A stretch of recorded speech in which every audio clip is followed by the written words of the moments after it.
नमस्कार मैत्रिणींनो, तुमचं स्वागत आहे हॉट मेस मम्मा डायरीच्या पहिल्या एपिसोडमध्ये. आणि त्या एपिसोडचा जो फ्रेश सब्जेक्ट आहे तो आहे नवीन आईसाठी सेल्फ केअर का महत्त्वाची आहे. तर त्या रिलेटेड मी काही नोट्स लिहून घेतलेत, तर ते नोट्स आपण ह्या व्हिडिओमध्ये जे आहे ते डिस्कस करणार आहोत. जर तुम्ही इंट्रोडक्शनचा व्हिडिओ पाहिला असेल तर तुम्हाला कळेलच की हा चॅनल जो आहे तो मी कशासाठी ओपन केला आहे. तर येस, या चॅनलमध्ये मी अनुभव केलेल्या प्रॅक्टिकल गोष्टी ज्या आहेत त्या मी सगळ्या तुमच्याबरोबर शेअर करणार आहेत. आणि तुम्हाला सोपं पडावं म्हणून मी जी सिरीज काढली आहे ती 1, 2, 3, 4 असं एपिसोड देऊन करणार आहे. आणि एपिसोडच्या नाव जे असेल तोच आपला टॉपिक असेल. तर सुरू करूया. आपण ज्या सोसायटीत राहतो तिथे खूप काय म्हणतात, एक ब्रीद वाक्य तयार झालंय की आता जन्म झाला ना बाळाचा की आता त्याचं सगळं आईचं जे आयुष्य आहे ते त्या बाळासाठी तिने अर्पण केलंय. अरे पण ते आयुष्य जगण्यासाठी तिला स्वतःची काळजी घेणं पण तितकंच महत्वाचं आहे ना, हो की नाही? सेल्फ केअर म्हणजे सेल्फिश असणं नाही. सेल्फ केअर म्हणजे तुम्ही स्वतः बरोबर आपल्या बाळाची काळजी घेणं हेही आहे. जच्चा बच्चा दोनों खुश होने चाहिए. का? कारण की जर आईच खुश नसेल तर ती त्या बाळावर पूर्णतः लक्ष देऊ शकत नाही. तिचा जो मूड आहे जर तो स्वतःच चांगला नसेल तर तो त्या बाळावरती सगळा राग निघणारच. मग तुम्ही काहीही करा, मग तो कुठल्याही टोकाचा एक्सटेन्शनला ती जाऊ शकते जर ती सेल्फ केअर करत नाहीये. आणि त्यासाठीच सेल्फ केअर हे नवीन आईसाठी प्रत्येका बाईसाठी खूप खूप खूप महत्वाचं आहे. काही पॉइंट्स जे आहे ते डिस्कस करणार आहेत की कसं सेल्फ केअर कुठल्या वेने इम्पॉर्टंट आहे. तर सगळ्यात आधी जे आहे ते तुमच्या मानसिक संतुलनासाठी म्हणजे तुमचं मेंटली बॅलन्ससाठी जे आहे ते सेल्फ केअर खूप इम्पॉर्टंट आहे. ज्या नवीन डिलिव्हरी झालेल्या आई असतात, मम्मीज असतात, त्यांचं जे असतं ना की त्यांच्यात हार्मोनल इम्बॅलन्स इतके घडून आलेले असतात की त्यांच्यामुळे त्यांना कधी कधी कळतही नाही की त्यांच्याबरोबर काय होतंय. अचानक रडू येतं, अचानक चिडचिडेपणा येतो, कुठेतरी गिल्ट वाटतं. आता माझ्या बाबतीत सांगायला गेलं तर मी एक सी सेक्शन मॉम आहे आणि मला ह्या गोष्टीची गिल्ट असायची की मी नॉर्मल डिलिव्हरी का नाही केली. पण ते माझ्या हातात नव्हतं. पण हळूहळू त्या गोष्टीला मी समजून घेतलं आणि अडॅप्ट केलं की जे माझ्या हातात नव्हतंच ते त्यासाठी मी काही नाही करू शकत. जे डॉक्टरांनी सल्ला दिला तो मी घेतला, मी एक्सेप्ट केला आणि आय एम हॅपी नाव की मला असं कुठूनही वाटत नाही. आणि आता ती गिल्ट कम्प्लिटली निघून गेलेली आहे. तर ती गिल्ट मला अजिबात वाटत नाही.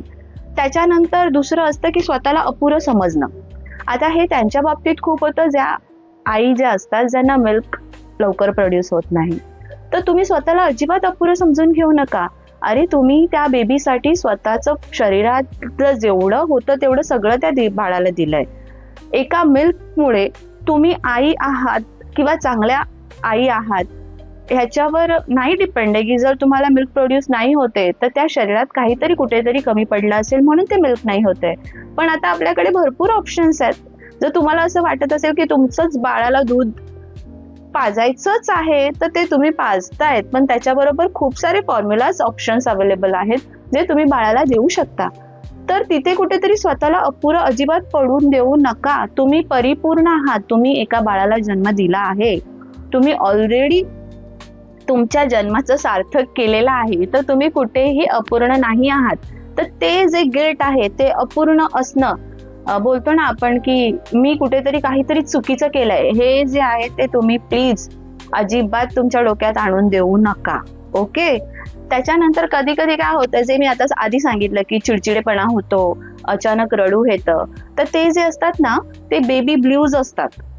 आधी मूड स्विंग्स असतं, नंतर बेबी ब्ल्यूज येतात. आणि जेव्हा हे बेबी ब्ल्यूज खूप जास्त प्रमाणात वाढतात ना त्याला म्हणतात पोस्टपार्टम डिप्रेशन. हा एक खूप वेगळा आणि खरंच गरजेचा आहे टॉपिक जो आपण नंतर कव्हर करूया. पण जर ह्या सगळ्या गोष्टींवर तुम्ही मात केली आणि तुम्ही मेंटली प्रिपेअर झालात तर खरंच तुमच्यासाठी आणि तुमच्या बाळासाठी हे खूप महत्वाचं होईल. म्हणून मानसिकरित्या सेल्फ केअर खूप खूप गरजेचं आहे. मी जसं आधी सांगितलं, सेल्फ केअर म्हणजे सेल्फिश असतं नाही, तर ते तुमच्यासाठी आणि तुमच्या बाळासाठी खूप महत्वाचं आहे. म्हणून मानसिकरित्या प्रबळ राहणं खूप गरजेचं आहे, तुमच्यासाठी सुद्धा आणि तुमच्या बाळासाठी सुद्धा. आता दुसरा जो टॉपिक आहे तो आहे बाळासाठी सेल्फ केअर का महत्वाची आहे. जसं मी सांगितलं तुम्हाला की आई चिडचिड करते, आईचं जर बाळाकडे लक्ष नाहीये, ती जर स्वतःवरच रागवलेली आहे, तिचं जर स्वतःकडेच लक्ष नाहीये, तर ती त्या बाळाकडेही लक्ष देत नाही. आपण म्हणतो बाळाची नाळ आईशी जुळलेली असते. येस, हे खूप खरं आहे. बाळ कम्प्लिटली तुम्हाला फील करत असतं. ते तुमचे वाइब्स, तुमचा ऑरा, तुमची एनर्जी कम्प्लिटली फील करत असतं. कारण की 9 महिने ते तुमच्या गर्भाशयात असतं आणि तुमच्या जेवढ्या फिलिंग्स आहेत त्या सगळ्या त्याच्या फिलिंग्स असतात. जर तुम्ही हसताय तर तेही हसतं, जर तुम्ही आतून रडताय तर तेही दुःखी होतं. तर तुमचं जे सेल्फ केअर आहे, तुम्ही जितकी स्वतःची काळजी घेणार तितकंच तुमच्या बाळाची तुम्ही इनडायरेक्टली काळजी घेणार आहात. कारण की तुमचं बाळ जे आहे ते तुम्हाला कम्प्लिटली सगळ्या गोष्टींमध्ये फील करतंय. म्हणून बाळासाठी तुमची जी आहे सेल्फ केअर ती खूप खूप खूप खूप महत्वाची आहे, हे लक्षात ठेवा. आता आपण तिसऱ्या पॉइंटकडे जाऊया. फर्स्ट झालं आपलं की मेंटली सेल्फ केअर का महत्वाची आहे. सेकंड होतं बाळासाठी सेल्फ केअर महत्वाची आहे. थर्ड आपण येऊया आपल्या शरीरासाठी सेल्फ केअर का महत्वाची आहे. बाळ झाल्यानंतर आईची झोप जी असते ती कमी होते, आईचं वजन वाढतं, हार्मोनल इम्बॅलन्स तर ऑलरेडी आहेतच, केस गळतात. तर अशामध्ये काय होतं, आपल्याकडे सांगतात ना की बाळ झोपलं तर आईने झोपून घ्यायचं. येस, खरंच तसं करा.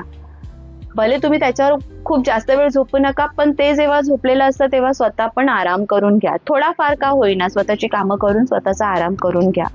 जर त्याच वेळेत म्हणजे त्या फेजमध्ये जर तुम्ही स्वतःची काळजी घेतली तर ते जे आहे ते तुमच्या शरीरावर इफेक्ट नाही करणार. आणि ट्रस्ट मी, बाळानंतर झोप ही खूप महत्वाची आहे. आपलं शरीर एक मशीन तर आहे. जर त्या मशीनला तुम्ही कंटिन्युअसली चालू ठेवलं तर ती कधीतरी गरम होणार आणि गरम होऊन ती बंद पडणार. म्हणजेच काय, म्हणजे मग तुम्ही खूप कंटिन्युअसली कामं करत राहिलात, तुम्ही विचार करत राहिलात, तुम्ही सारखं सारखं काही ना काहीतरी इथून तिथून करतच आहात, म्हणजे ते तुमचं शरीर काम करतंय, पण त्याला जर आरामच नाही मिळणार तर कधी ना कधी तर ते आजारी पडणारच आहे. आणि जर ते आजारी पडलं तर मग तुम्ही विचार करा, मी तुमच्या बाळाची काळजी कोण घेणार, हो की नाही? त्याच्यामुळे फिजिकली स्वतःला शांत ठेवणं पण खूप गरजेचं आहे. जेव्हा जेव्हा तुम्हाला चान्स मिळतो, मग सोफ्यावर बसून का असना, पण एक झोप तर नक्की काढायची. केसासाठी काय इम्पॉर्टंट आहे, जे खाल्ल्याने तुमची केस गळती कमी होऊ शकते ते का. हा, उगाच मी हा शॅम्पू लावीन तो शॅम्पू लावीन, ते बाहेरून तुम्हाला थोड्या वेळासाठी देईल, एक सॉफ्टनेस येईल तुमच्या केसांमध्ये. पण जर तुमच्या पोटातच आवळा नाही गेला, एक सिंपल उदाहरण सांगते, जर तुम्ही आवळाच नाही खाल्ला तर त्याचे जे पौष्टिक गुणधर्म आहेत ते तुमच्या शरीराला फक्त शॅम्पूद्वारे तर नाही लागणार ना. त्याच्यामुळे स्वतःच्या शरीराची काळजी घेताना तुम्ही काय खाताय काय नाही या गोष्टीचंही भान ठेवा. कारण की सेल्फ केअर मध्ये फक्त मेंटली नसणं पण फिजिकलीही फिट असणं खूप गरजेचं आहे. कळतंय ना तुम्हाला मी काय बोलते? तर आता पुढे जाऊया. सेल्फ केअर स्वतःला जपण्यासाठी पण खूप इम्पॉर्टंट आहे. आई झाली म्हणजे तुम्ही सगळं विसरलात.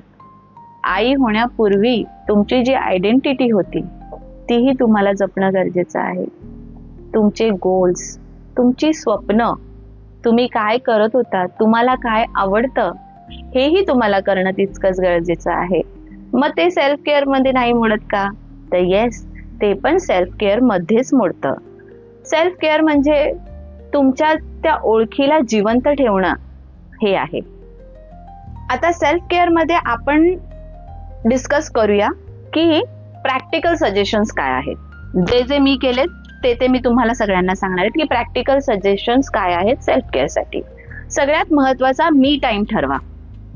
एक मी टाइम ठरवा ज्याच्यामध्ये तुम्हाला जे आवडतं ते तुम्ही करताय. मग तुम्ही पुस्तक वाचताय, तुम्ही तुमचा कुठला छंद जोपासताय, तुम्ही शांत राहून योगा करताय, मेडिटेशन करताय, जे काही करताय ज्याने तुम्हाला आनंद मिळतोय.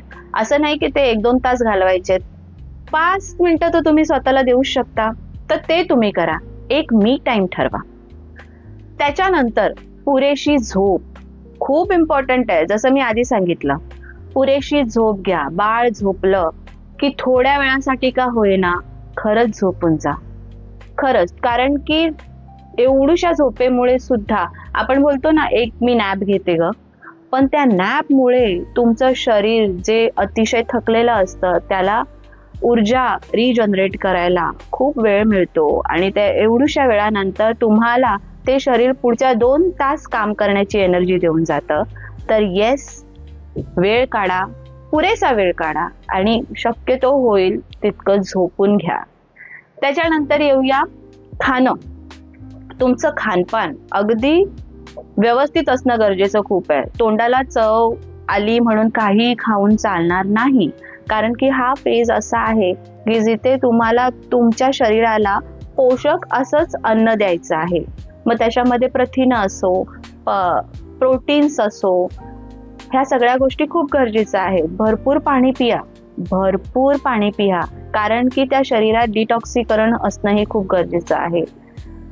एक म्हणतात ना, खूप मोठं काम करून आलेला आहात तुम्ही, खूप मोठं काम, आणि तुमच्या शरीराने त्या सगळ्या गोष्टींना हजम केलंय. आता त्या शरीराला क्लिनिंगची गरज आहे आणि ते क्लिनिंग करण्याचं काम जे आहे ते पाणी करतं. तर तुम्हाला खूप पाणी पियायचं आहे, खूप छान छान पदार्थ खायचे आहेत. फळं खा, भरपूर सारी फळं खा. प्रत्येका फळाचा आपला एक फायदा आहे आणि सीझन तुम्ही ती फळं खाताय तर तुम्हाला ती फळं त्यांचा जो घटक असते, पौष्टिकता असते, ती देऊन जाईल.